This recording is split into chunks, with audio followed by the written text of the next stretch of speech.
Здравствуйте, уважаемые телезрители! Вы смотрите программу «Гюнтар ТНД», и сегодня у нас на повестке дня более 14 вопросов, в том числе проект закона о назначении даты референдума по поправкам в Конституцию, ряд международных соглашений и ряд законопроектов, в том числе и Конституционный закон о статусе судей. Помимо проекта закона о назначении даты референдума, среди международных соглашений есть также и ратификация соглашения с Ираном по поводу передачи осужденных лиц. Да. Вот сегодня мы рассматривали. Это вопрос, один из вопросов повестки дня сегодня рассматривали. Мне бы хотелось отметить важность таких законопроектов в том, что, например, вот вы помните, да, в случае с беглым сыном бывшего президента Максима Бакиева, почему конкретно какие-то определенные вещи у нас не решались? Потому что у нас, к сожалению, до сих пор нет соглашения, подобного соглашения с Великобританией. И несмотря на то, что, допустим, Первомайский районный суд в 2015 году вынес решение в отношении Максима Бакиева и вообще семьи бывшего президента Бакиева, да, к сожалению, вот подобные соглашения у нас не ратифицированы с Великобританией. И, к сожалению, мы до сих пор не можем, какие-то даже если претензии на законодательном уровне с ними разговаривать, то есть на законном уровне, потому что мы так и не обговорили эти вопросы. Да. Помимо того, что доказательная база не совсем сильная. И между двумя странами вот этих соглашений еще тоже нет. Но я думаю, то, что раз уже здесь соглашение с Ираном заключено, мы придем к тому, что с Великобританией тоже будет заключено. Спасибо. Здравствуйте. Сегодня у нас на повестке дня 14 вопросов. Какие вы рассматривали до обеда? Мы в основном до обеда рассматривали ратификации. Это ратификация между Кыргызстаном и Ираном. Потом еще ратификация у нас по АДКБ, по железным дорогам, а также у нас вопросы были по признанию по тем, кто имеет дипломатический паспорт, чтобы у них был безвизовый режим с Францией и Италией. Вы приступили, да, к проекту закона о назначении референдума? Да, он еще полностью не закончился, этот вопрос сейчас рассматривается. Хорошо. Вы как считаете, 11 декабря это более приемлемая дата, нежели? Да, нормально будет, я думаю. Спасибо. Здравствуйте, Дастан Далабаевич. Да, здравствуйте. Вы служба Дюркенеша. Сегодня у нас 14 вопросов. И по какому вопросу вы сегодня выступали? И вообще какое-то у вас особое мнение? Сейчас пока нет, не выступал. Еще не выступал. По ряду международных соглашений какие у вас есть, я не знаю, наметки, может быть, дальнейшие, которые будут рассматриваться вопросы? Нет, там вопросы рассматривались, значит, по ратификации, касающиеся свободного пребывания с дипломатическими или служебными паспортами. Там до 90 дней в Италии, во Франции. Конечно, нам такие соглашения нужны, но мое мнение, что нужны соглашения, позволяющие простым гражданам, не государственным служащим, а простым гражданам свободно ездить в Европу, хотя бы находиться там без визового режима, ну хотя бы 15-30 дней, да, хотя бы так сделать.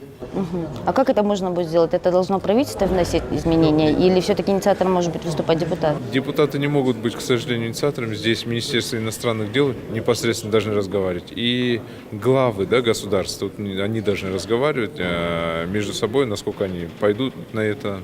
Это все, как говорится, внешняя политика, с этим связано.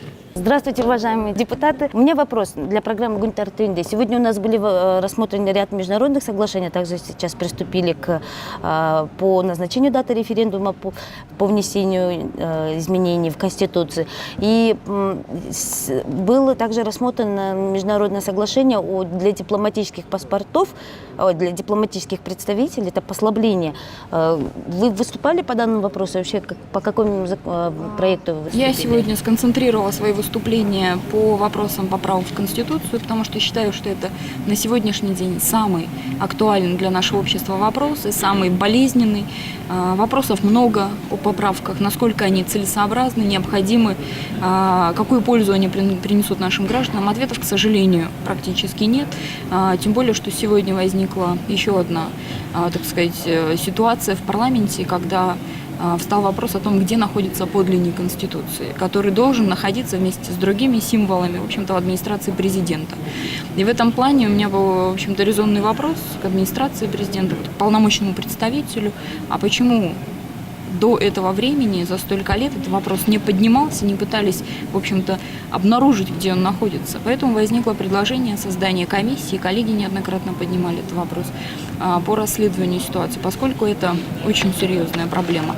Но и по самим поправкам.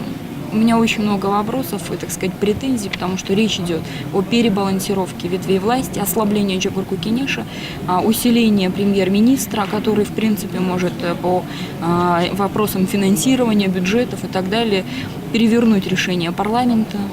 И, собственно говоря, парламент останется со своим мнением. И вот возникает вопрос, зачем тогда вообще Джогурку Кенеш, если он становится некоторой условной канцелярией по легитимизации решений правительства, причем коалиционного. Парламентская демократия предполагает, что коалиционный премьер-министр и коалиция большинства работают вместе, обсуждают в рамках комитетов все вопросы, в том числе бюджеты, налоги, до того, как будет принят законопроект и отправлен президенту. А после исполнительная ветвь власти не имеет права вмешиваться в решение законодательной ветви власти и в процесс подписания закона президентом Кыргызской республики. Вносится поправка, которая нарушает этот принцип. Это только небольшая часть. Вместе с тем, отвлекающие маневры в виде различных искусственно созданных проблем, например, там однополые лица не должны вступать в брак и прочее, просто отвлекают внимание населения, потому что ни традиции древнего кыргызского народа, ни ислам, ни христианство не поощряют, во-первых, однополые браки, а у нас люди уважают и традиции, очень многие придерживаются определенных религиозных взглядов. Это первое. И второе, в Семейном кодексе и так указано, что брак заключается между мужчиной и женщиной, поэтому нет необходимости вносить эту поправку в Конституцию. Но вместе с тем, вот внося такие ненужные поправки, которые можно отрегулировать другим законодательством или жизнью, создается искусственная напряженная ситуация в обществе. Предлагается провести референдум, на что предлагается потратить бюджетные деньги при и так дефицитном бюджете. То есть сама вот нелогичная ситуация подхода, конечно, нами не может не возмущать. Я об этом сегодня сказала. Вы выступили, да, сегодня? Хорошо, спасибо вам большое. Ирина Юрьевна, какие ваши замечания по данному вопросу? В частности, по законопроекту. Спасибо большое. У нас есть право у каждого иметь свое мнение. У меня, наоборот, другое мнение. Вы знаете, вот, во-первых, не только Токтаму Металиева. Я лично помню, что еще члены Конституционного суда, комиссии, которая работала над Конституцией 2010 года, да, они также возмущались о том, что были нарушения, очень много, но, скорее всего, господин Текебаев, он своим политическим весом, он проталкивал какие-то предложения, которые в дальнейшем, кстати, каких-то демократических таких моментов обсуждения, говорят, что тоже не было, тоже чувствовался его политический вес. И при этом Токтаму Металиева, она мне ранее говорила давно о том, что подлог Конституции есть, подлог Конституции есть. Она, по-моему, раньше выступала везде, где могла находить площадку. И в этом плане я понимаю, что нужно было основательно найти факты, что действительно был подлог, где, по каким статьям, почему это произошло. И поэтому мы с вами видим, что последние 6 лет, когда идет в буквальном смысле, очень часто правительство меняется постоянно премьер-министры. Вот это вот неспокойное вообще отношение, нету отношения сбалансированности между парламентом и правительством.